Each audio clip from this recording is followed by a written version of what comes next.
Jesus.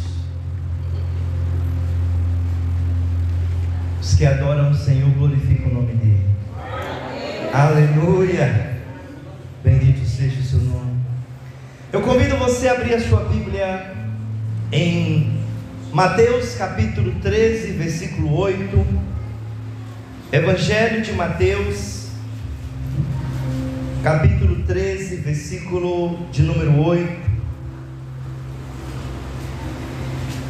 É muito profundo quando nós nos debruçamos sobre a palavra do Senhor, porque é onde nossas raízes de fé são fortalecidas. Diz assim a palavra do Senhor: e outra semente caiu em terra boa, e deu fruto, um a 100, outro a 60, e outro a 30 por um. Oremos. Pai, continua falando aos nossos corações. Nós precisamos de Ti, Espírito Santo, para que a Tua palavra possa ser enxertada em nossos corações, gravada nas tábuas dos nossos corações, para que se torne prática de vida, através da nossa renovação de mente, no nome do Senhor Jesus Cristo. Amém. Graças a Deus. Amados, quando Jesus ele estava ensinando na terra, por muitas vezes ele usava parábolas, ele usava histórias como simbologias, como comparação, para que se pudesse compreender melhor as verdades espirituais. Em Mateus capítulo 13, do verso 3 ao 8, Jesus está falando sobre a parábola do semeador. E ao contar sobre essa parábola, o Senhor Jesus fala de 4 tipos de terrenos, 4 tipos de solos, simbolizando o coração dos ouvintes. Que tipo de reação eles têm ao ouvirem a palavra do reino de Deus? E a partir do versículo 18, Jesus começa a explicar o significado dessa parábola, justificando a causa do insucesso, a causa de 3 sementes. Os 3 primeiros tipos de semente não vingaram nos 3 primeiros tipos de terreno onde foram semeados. E quando nós analisamos Jesus explicando sobre essa parábola, ficamos impressionados, porque o fato de todos os 3 terrenos não terem sido propícios, não terem ajudado ao crescimento, à frutificação daquela semente, todos eles tiveram motivos plenamente justificáveis. Você entende perfeitamente por que a semente ali do Evangelho, naquele tipo de terreno, não vingou. Motivos esses que a gente não vai detalhar aqui. Você pode ler a parábola em outro momento na sua casa, em Mateus capítulo 13. Mas é interessante lembrar que o motivo desses 3 tipos de solo não terem vingado a semente da qual lhes foi lançada, o motivo já está muito claro na explicação de Jesus, quando ele conta a parábola. Outro fato também que não nos leva a entrar profundamente nos outros 3 tipos de semente, é porque nós vamos nos dedicar a meditar sobre a 4ª semente. Quando Jesus começa a explicar o significado dessa parábola, é impossível não notar que ele não fala dos motivos que levaram uma semente verdadeiramente boa, que era a palavra de Deus, o Evangelho do Reino de Deus, produzir de maneira desigual, apesar da semente ter sido lançada no mesmo tipo de terreno, no mesmo tipo de coração, um coração honesto e bom. Lucas 8,15 fala exatamente assim: e a semente que caiu em boa terra, esses são os que, ouvindo a palavra, a conservam no coração honesto e bom, e dão fruto com perseverança. Então a terra era boa, um coração honesto, um coração bom, um coração íntegro. A semente também era boa, era a palavra, não era um falso evangelho, não era uma mensagem adulterada. Mas no entanto, as sementes semeadas na terra boa não deram a mesma quantidade de frutos, não produziram de maneira uniforme. A semente é genuína, a terra é boa, porém um produz 100, outro produz 60 e outro produz 30. Se você já é um discípulo de Jesus, se você é um cristão verdadeiro, você que está servindo ao Senhor com sinceridade de coração, você que congrega, você que serve a Jesus na sua igreja, contribuindo para o crescimento do reino de Deus na terra, é um sinal de que, ao receber o Evangelho de Cristo no seu coração, ele não foi lançado à beira do caminho, nem entre as pedras, muito menos entre os espinhos. Mas se você tem servido ao Senhor fielmente na sua igreja, é sinal de que de fato a semente do Evangelho caiu na terra boa, que é o seu coração. A grande reflexão nessa noite é o quanto você está produzindo. E esse é o tema da nossa mensagem hoje: 30, 60 e 100. Se Jesus não justificou os diferentes tipos de produção da semente que caiu em terra boa, é simplesmente porque não tem justificativa. Mas é um fato notório que a semente que caiu em terra boa produz. Todo cristão verdadeiro nunca é infrutífero. Todo cristão verdadeiro, ele sempre dá fruto. Jesus diz isso lá em João 15,16: vocês não escolheram a mim, mas eu escolhi vocês, vos nomeei, ou seja, eu vos dei autoridade no meu nome, para que vocês possam ir, dar muito fruto, o vosso fruto permaneça, a fim de que tudo que vocês pedirem ao Pai em meu nome, Ele lhes conceda. David Bosch disse: se uma igreja não está em Cristo, ela não será frutífera. Mas se uma igreja está em Cristo, se envolverá com a obra missionária, então a sua inteira existência terá um caráter missionário. Sua conduta, bem como suas palavras, convencerá aos incrédulos, silenciando a sua ignorância e a necessidade que eles carregam. Em João 15, verso 2 e 6, Jesus ele confirma isso, dizendo: todo galho, toda vara, todo ramo que não dá fruto, meu Pai atira e limpa toda aquela que dá fruto, para que dê mais fruto ainda. Se alguém não permanecer em mim, será lançado fora, à semelhança do ramo, e secará, e o apanharão e o lançarão no fogo,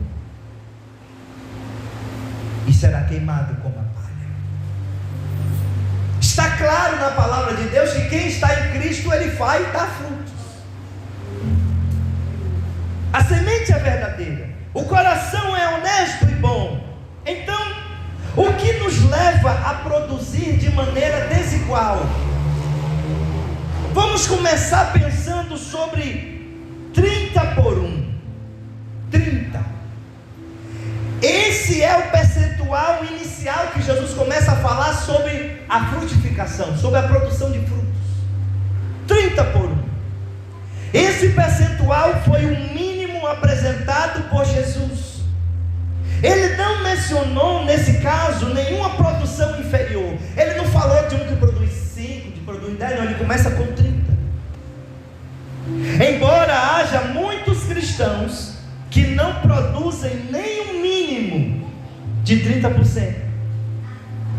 Semelhante àquele servo da parábola dos talentos, lá em Mateus 25, 27, que na pior das hipóteses deveria ter aplicado o dinheiro no banco, para que quando o seu senhor voltasse, tivesse que receber o seu dinheiro com juros. Isso era o mínimo que ele podia ter feito. Era o mínimo. Colocar o dinheiro no banco para render o juro, para entregar para o seu senhor. Mas nem isso ele fez. Ele preferiu se omitir do trabalho e se justificar com desculpas que não convenceram a si próprio. Será que você tem apenas feito o mínimo no reino de Deus?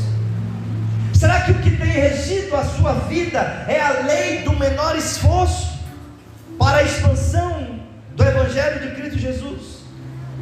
Se a sua desculpa não convence nem a você mesmo, não convencerá o seu pastor, nem o seu líder, muito menos o Espírito Santo de Deus. 30% é o mínimo. O mínimo que o servo dos talentos tinha que ter feito era ter botado no banco para render juros, e nem isso ele fez. Tem muita gente que está na presença de Deus, mas não faz nem o mínimo. Meu conselho para você hoje: faça tudo o que puder fazer para ganhar vidas para Jesus. Caso contrário, você não estará presente no dia da entrega dos galardões. Mas Jesus falou que existe aquele que produz a 60 por 1, 60%. O que produz 60% nós podemos comparar com aquele que faz a sua obrigação e nada mais. Ele se contenta pelo fato de ter cumprido o seu dever, independente do resultado.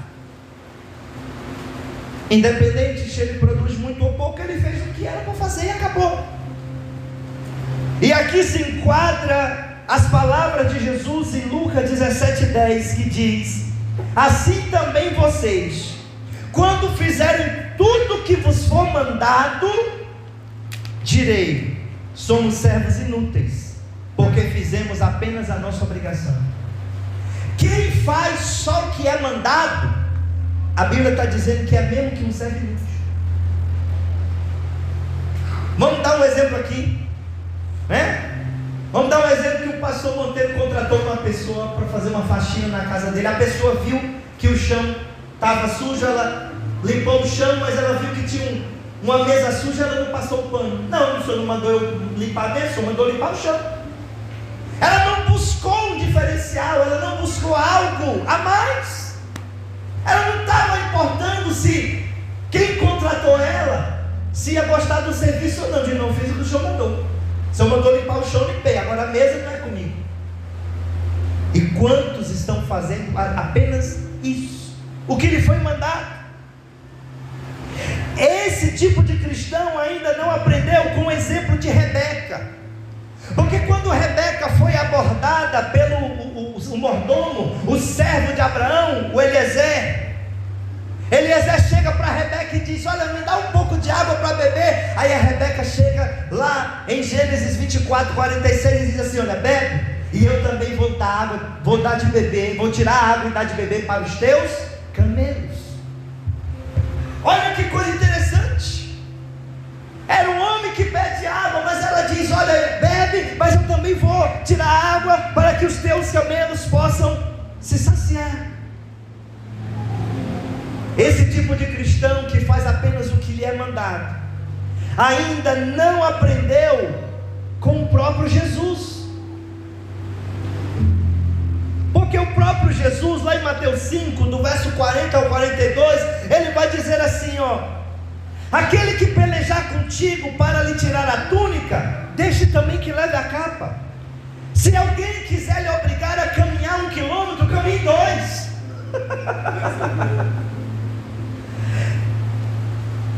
Dar a quem te pedir, e não te desvie daquele que quiser te pedir emprestado. Amados, ganhar vidas para Jesus não deve ser um fardo, mas tem que ser um prazer.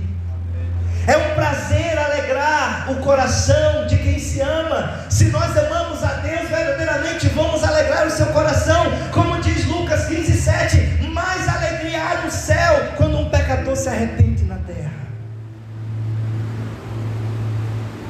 O pastor Bracy disse: nós somos devedores de cada homem, devedores em dar-lhe o evangelho na mesma medida na qual temos recebido. Somos devedores. E finalmente nós chegamos àquela que produziu 100 por 1. 100%. Você já viu a linguagem do futebol, quando eles se referem a determinado atleta, dizendo: olha, esse teve 100% de aproveitamento. Pois é. O que produz 100 por 1 é aquele que está ligado à videira, que produz muito fruto com continuidade, frutos que permanecem.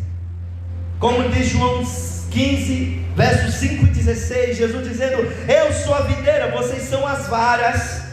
Quem está em mim e eu nele, esse dá muito fruto, porque sem mim nada podeis fazer. Não me escolheste vós a mim, mas eu vos escolhi a vós e vos nomeei, para que vades e deis fruto, e o vosso fruto permaneça, a fim de que tudo quanto em meu nome pedires ao Pai, Ele vos conceda. É impossível alguém estar em Cristo e não dar fruto. Produzir 100% é fazer o melhor possível. Não está ligado estritamente ao resultado visível. Não se trata de números que se vê, mas o sacrifício que é empenhado, o esforço, a dedicação, o zelo para se fazer o melhor para Deus. Aquela viúva lá em Marcos 12, a partir do verso 41, deu no gasofilácio, no momento da oferta, tudo que tinha. Nem mesmo os ricos puderam dar uma oferta maior do que ela, porque eles estavam dando o resto, as sobras. E quantos têm dado para Deus a sobra do seu tempo, a sobra do seu talento, a sobra do seu dinheiro, a sobra da sua inteligência, a sobra das suas forças? Aquela viúva produziu 100%. Não conta se você está fazendo obrigação, mas produzir 100% conta se você está fazendo o melhor possível. Em 1 Tessalonicenses 2,8, Paulo diz: assim, querendo-vos muito, estávamos prontos a oferecer-vos não somente o Evangelho de Deus, mas igualmente a própria vida. Por isso vocês se tornaram muito amados de nós. Olha o que Paulo fala. Isso aqui é, quando eu li esse texto, meu Deus, isso me bateu assim com força. Paulo dizendo: eu não quero dar para vocês só o Evangelho, mas se for preciso eu também vou entregar a minha vida, para que vocês conheçam esse Evangelho. Não é um desencargo de consciência, não é uma obrigação, é uma causa pela qual se vive e, se preciso, se morre. Tim Eliot disse: viva de tal maneira que quando chegar o momento de morrer, você não tenha mais nada para fazer, senão apenas morrer. Quando o rei Davi mandou trazer Urias da batalha e tentou convencê-lo a ele ir para sua casa, repousar, você sabe qual foi a resposta de Urias? Segundo Samuel 11:11, Urias disse: a arca de Israel e Judá estão em tendas, Joabe, o meu líder, e os servos do meu rei estão acampados ao relento.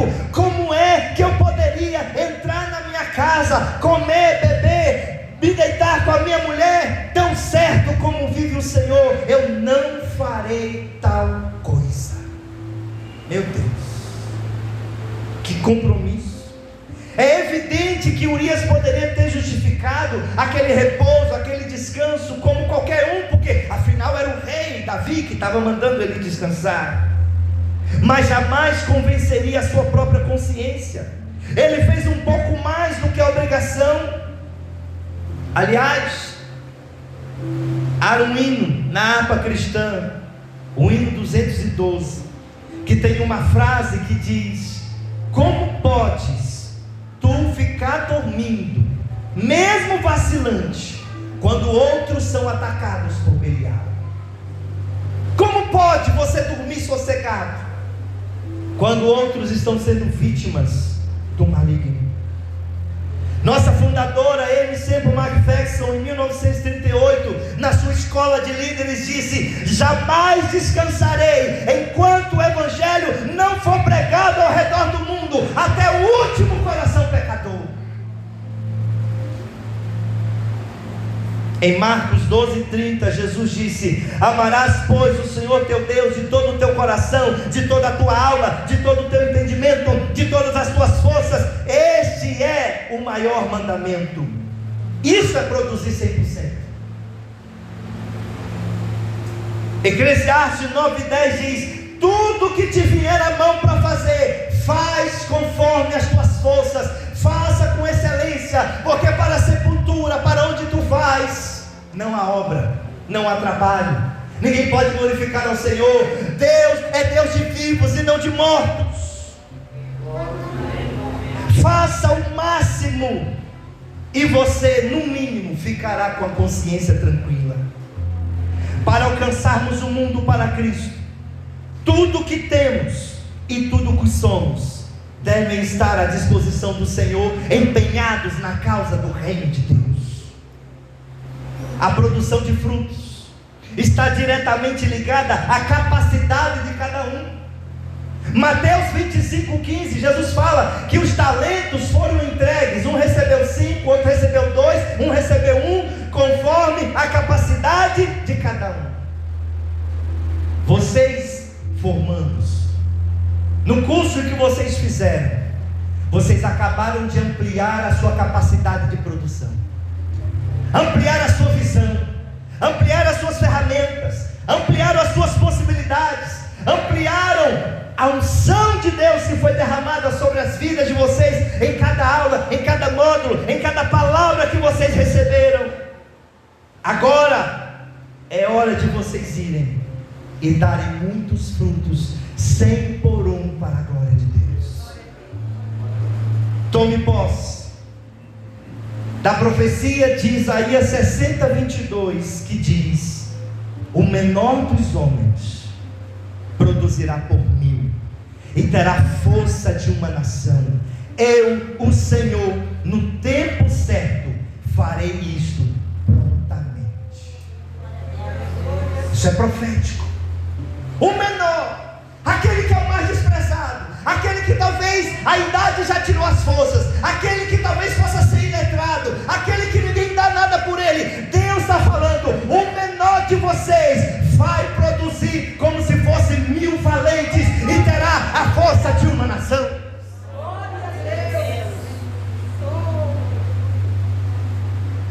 Por isso Paulo disse: posso todas as coisas naquele que me fortalece. Porque não importava as suas situações exteriores. Quando alguém está ligado na videira, quando ele é cheio do Espírito Santo de Deus, como o próprio Jesus disse: mas recebereis poder ao descer sobre vocês o Espírito Santo, e aí vocês serão minhas testemunhas em qualquer lugar onde vocês estiverem. Aí sim, quando você empenha a sua vida, quando você empenha seus recursos financeiros, intelectuais, quando você empenha tudo que você tem, tudo que você é, em causa do reino, se cumpre em você essa palavra de que a semente cai em terra boa, produz 100 por 1. Seja você não aquele que faz o mínimo, não aquele que só faz a obrigação que foi mandado fazer, mas aquele que empenhou a sua própria vida para fazer o máximo que esteve ao seu alcance. Será que você pode fazer um pouco mais? Será que você pode se dedicar um pouco mais? Será que você pode zelar um pouco mais? Será que você pode se doar um pouco mais?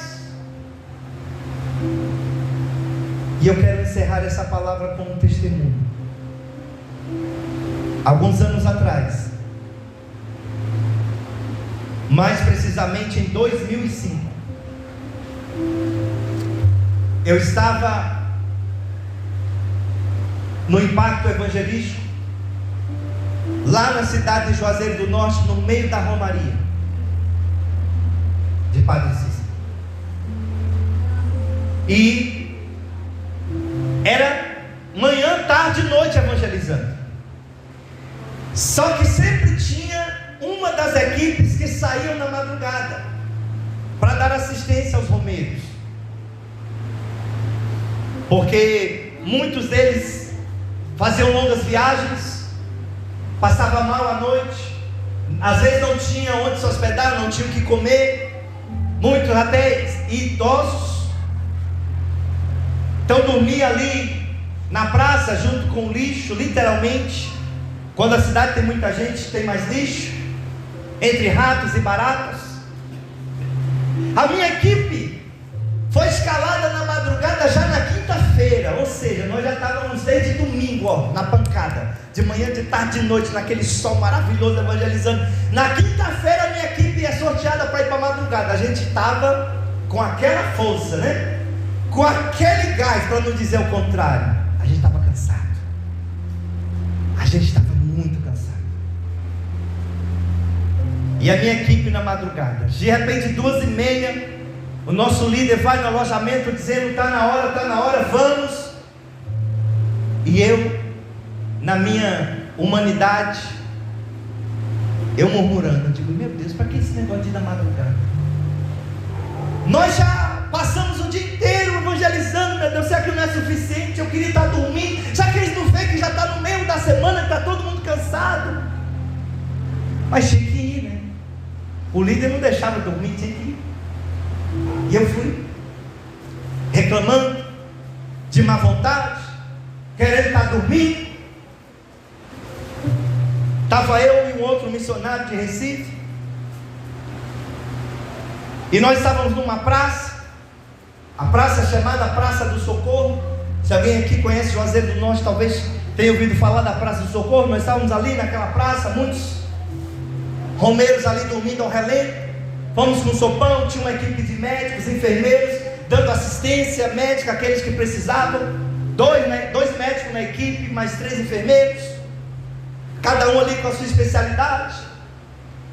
E encontramos um senhor que estava passando mal. E ali naquela situação, naquela agonia, eu coloco ele aqui no meu colo para que ele pudesse pegar um pouco de ar. A gente estava esperando os médicos terminarem o atendimento para chegar e ver o que estava acontecendo com ele. E ali eu conversando com ele, ele como se estivesse com falta de ar. Se na época fosse Covid, eu dizia que talvez fosse Covid. Ele não conseguia respirar. Depois me disseram que ele tinha passado 16 horas no pau de arara sem comer. E ali eu conversando com ele, e eu falando: Jesus abençoe esse homem. Eu digo: seu Zé, você entende que Jesus Cristo é o único Senhor e Salvador de nossas vidas? Aperte a minha mão se o Senhor confirma isso. E ele ali me dando sinal, e fui pregando, esperando o médico vir e falando Jesus para ele. E eu disse: olha, você se arrepende dos seus pecados, você renuncia toda a sua vida para trás para ter uma nova vida com Jesus. Me deu um sinal com a sua mão. E ele apertou a minha mão e disse: eu quero. E apagou. E aí foi aquele alvoroço, foi aquele furdunço. O médico chega, eu sento com as mãos na cabeça, na praça, e o médico olhou e falou: para ele não deu mais, ele já apagou. Já teve que ligar para as autoridades da cidade para trazer o IML e tudo, aquelas coisas todas. E eu passei o resto da madrugada com a mão na cabeça, chorando. Eu digo: meu Deus, eu queria ter ficado dormindo, eu queria ter ficado descansando, eu queria ter ficado no meu conforto. Irmão, naquele dia eu nunca tive tanta certeza de estar no lugar certo, fazendo a coisa certa. E eu pensei: o que teria sido entregou a vida a Jesus e faleceu nos meus braços ali. Empenhe a sua vida, analise a sua vida, pare de dar desculpas para Deus. Formandos, parabéns. Esse não é o fim, é o início de um novo nível no ministério e no chamado de vocês. Fica de pé. Eu gostaria de orar por vocês hoje.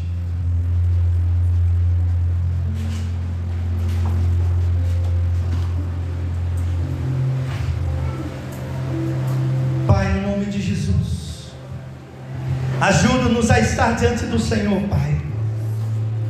Eu oro por cada um desses formandos, meu Deus.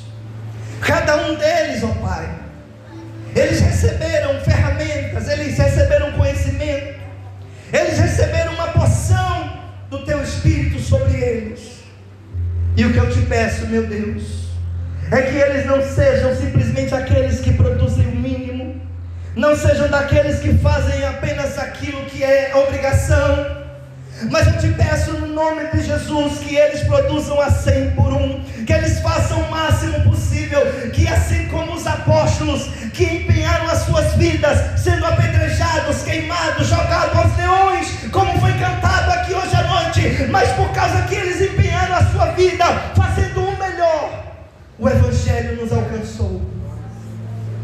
Obrigado pela vida de Aimee, que consumiu a sua vida, morrendo de um estresse profundo, para pregar o Evangelho, em tantas viagens, em tantos cultos, para treinar tantos obreiros, tantos líderes.